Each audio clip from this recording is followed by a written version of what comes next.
पति और पत्नी एक गाड़ी के दो पहिए होते हैं। यदि पत्नी और पत्नी दोनों में से कोई एक छोड़कर चला जाए तो जीवन आगे नहीं चल सकता। और पुराने और बुजुर्ग व्यक्ति कहते हैं ना कि हो वही जो राम रखी रखा, होना वही है जो प्रभु ने सोच के रखा है। हम अपने जीवन में कितने ही प्रयास कर लें, कितनी ही कोशिश कर लें, पर होगा वही जो ईश्वर ने तय समय, तय दिनांक, तय मुकाम पे सोच रखा है। आज की कुछ कहानी भी इस तरफ इशारा करती है, और जब ये कहानी आप सुनेंगे तो आप रोने पर मजबूर हो जाएंगे और आपको भी मेरी बात पर यकीन होगा कि वही होता है जो ईश्वर सोचता है। नमस्कार, आदाब, सत श्री अकाल। आप देख रहे हैं प्रदीप स्टोरी, और एक नई और सच्ची घटना के साथ। अगर आप भावनात्मक हैं तो ये कहानी आपको भावुक कर देगी। दिन था 24 दिसंबर 2024 का। राजस्थान का शहर कोटा और यहाँ का एक इलाका लगता है। वहाँ पर रहने वाले ये व्यक्ति होते हैं जिनका नाम होता है देवेंद्र कुमार जी, और वो वीआरएस ले रहे थे। और वीआरएस के दिन ही उनकी पत्नी को अटैक आ गया। क्या है पूरा मामला, क्या है पूरी कहानी, जानने की कोशिश करते हैं इस स्टोरी के माध्यम से।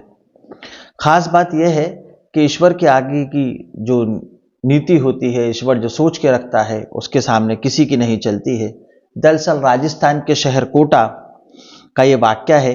Devendra Kumar ji central ware house में बतौर मैनेजर अपनी सेवाएं दे रहे थे, और अभी उनके रिटायरमेंट में 3 साल बचे थे। उन्होंने अपने रिटायरमेंट से पहले ही बीआरएस ले लिया था, स्वेच्छा सेवा निवृत्ति जिसे कहते हैं। और लिया क्यों? पत्नी की देखभाल के लिए। दरअसल बीबी दीपिका उर्फ टीना को हार्ट अटैक की प्रॉब्लम थी। उन्हें हार्ट में प्रॉब्लम थी और उनकी तबीयत अक्सर खराब रहती थी। मैनेजर साहब ने सोचा कि मैं अपने रिटायरमेंट से 3 साल पहले रिटायरमेंट ले लूं तो पत्नी की देखभाल कर सकूंगा, उसके साथ अधिक समय बिता सकूंगा। देवेंद्र जी ने रिटायरमेंट बीआरएस लेने का फैसला लिया और अपने साथी स्टाफों को इस बारे में बताया। सभी साथी स्टाफों ने मिलकर एक छोटी सी फेयरवेल पार्टी रखी, जिसमें देवेंद्र कुमार दंपत्ति यानी कि देवेंद्र कुमार जी और उनकी पत्नी दीपिका और टीना को बतौर गेस्ट बुलाया गया। वीडियो उसी दिन बनता है और उसी दिन वायरल हो जाता है सोशल मीडिया पर, और ये खबर ना केवल राजस्थान, ना केवल कोटा, बल्कि पूरे भारत में फैल जाती है।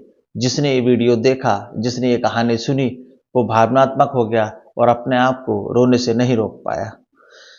देवेंद्र कुमार जी जीवन संगनी के संग ज्यादा वक्त गुजारना चाहते थे, और साथ ही स्टाफ के सभी लोगों ने शुभकामनाएं देना चाहते थे। पार्टी का ऑर्गेनाइज किया गया, दोनों दंपत्ति को बतौर गेस्ट बुलाया गया, दोनों को माला पहनाई गई। वहां मौजूद शिव चिंतकों को कहने पर दीपिका और टीना ने अपने पति के गले में माला डाली। कार्यक्रम संचालन चल ही रहा था। वो अपने पति के पैर छूने के लिए नीचे की तरफ झुकती हैं, पर अचानक उन्हें चक्कर आने लगते हैं।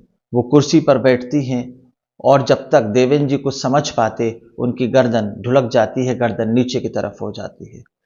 आनन फानन में उन्हें अस्पताल पहुंचाया जाता है, और अस्पताल में डॉक्टर से कहा जाता है कि हमारी पत्नी को देखिए, इसे क्या हुआ है, इसी के लिए मैंने बीआरएस लिया, इसे कुछ नहीं होना चाहिए। लेकिन डॉक्टरों ने उन्हें थोड़ी देर बाद मृत घोषित कर दिया। डॉक्टरों ने बताया कि उन्हें अटैक आ गया है। तो जिस दिन कोटा के दादावाड़ी इलाके में रहने वाले वेयर हाउस के मैनेजर श्री देवेंद्र कुमार ने अपनी पत्नी की देखभाल के लिए बीआरएस लिया, उसी दिन उनकी आंखों के सामने उनकी पत्नी उन्हें छोड़कर चली गई, विदा हो गई। सोशल मीडिया पर ये वीडियो वायरल हो गया, और लोग अपना वीडियो बनाते रहे, और लोगों ने इसे सोशल मीडिया पर वायरल कर दिया। पत्नी बीमार थी, हैरान थी, परेशान थी। उसकी देखभाल के लिए पति ने 3 साल पहले ही अपनी सेवानिवृत्ति दे दी, वीआरएस ले लिया, रिटायरमेंट ले लिया। पर जिस पत्नी के लिए उसने वीआरएस लिया, जिस पत्नी के संग वो समय बिताना चाहता था, जिस पत्नी की देखभाल करना चाहता था, उसी वीआरएस की फेयरवेल पार्टी में वो पत्नी देवेंद्र कुमार जी को हमेशा हमेशा के लिए छोड़कर चली गई। इस कहानी को सुनाते समय दोस्तों मैं भी भावुक हो गया हूं, क्योंकि ये बहुत भावनात्मक कहानी थी, बहुत भावनात्मक वाक्य था कि 24 दिसंबर 24 के दिन कोटा के रहने वाले देवेंद्र कुमार जी ने अपनी पत्नी दीपिका उर्फ टीना के लिए अपने सेवानिवृत्ति ली। अपने रिटायरमेंट के समय से 3 साल पहले ही रिटायरमेंट ले लिया और वो चाहते थे कि मैं अपनी पत्नी दीपिका और टीना के साथ समय बिताऊं, उसकी सेवा करूं, उसके साथ रहूं। पर शायद ईश्वर को और ही कुछ मंजूर था। जिस पत्नी के लिए उस व्यक्ति ने रिटायरमेंट लिया, अपनी नौकरी का बलिदान दिया, वही उसके रिटायरमेंट फेयरवेल पार्टी में उसे छोड़कर हमेशा हमेशा के लिए चली गई। देवेंद्र जी को उसने माला पहनाई, एक दूसरे को माला पहनाई। देवेंद्र जी के पेड़ छूने के लिए वो नीचे झुकी तो फिर कभी ऊपर उठ ही नहीं पाई। सोचिए, परिकल्पना करके देखिए कि उस व्यक्ति के ऊपर क्या बीत रही होगी। जिस पत्नी को वो जान से ज्यादा चाहता, जिसके लिए उसने रिटायरमेंट लिया, बीआरएस लिया, और वही उसकी बीआरएस पार्टी में छोड़कर उसे हमेशा हमेशा के लिए चली गई। तभी मैंने स्टोरी में शुरू में कहा था कि होता वही है जो राम रखी राखा। प्रभु के आगे, ईश्वर के आगे किसी की नहीं चलती है। भगवान ने जो समय, जो दिनांक, जो क्षण, जो स्थान सोच रखा है, वहीं पर वो घटना आपके साथ होगी। क्योंकि ऊपर वाले फरिश्ते जब यमदूत दूत लेने के लिए आते हैं तो वो किसी स्थिति, परिस्थिति, स्थान या समय को नहीं देखते। वो अपने आदेश का पालन करते हैं और अपने साथ हमारे प्राण पखेड़ों को लेकर उड़ जाते हैं।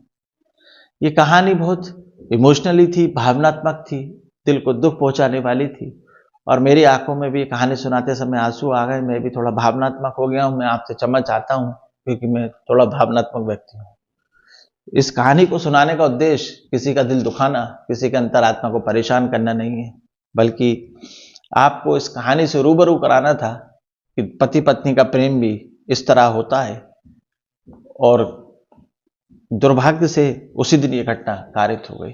ये थी कहानी कोटा के देवेंद्र कुमार जी की, जो वेयर हाउस में मैनेजर थे और जिन्होंने अपनी पत्नी दीपिका और टीना के लिए रिटायरमेंट लिया। उसके संग समय बिताना चाहते थे पर आगे उनका जीवन चल नहीं पाया और दीपिका जी और टीना की उसी दिन दुर्घटना में, हार्ट अटैक में मौत हो गई। कहानी के बारे में आपके क्या विचार हैं मुझे कमेंट्स में बताइएगा। अगली कहानी, अगले वाक्य, अगली सत्य घटना के साथ मैं फिर आपके सामने हाजिर होऊंगा। जब तक के लिए जय हिंद, जय भारत। और प्रभु से प्रार्थना करता हूं कि टीना जी की अंतरात्मा को शांति प्रदान करें। नमस्कार।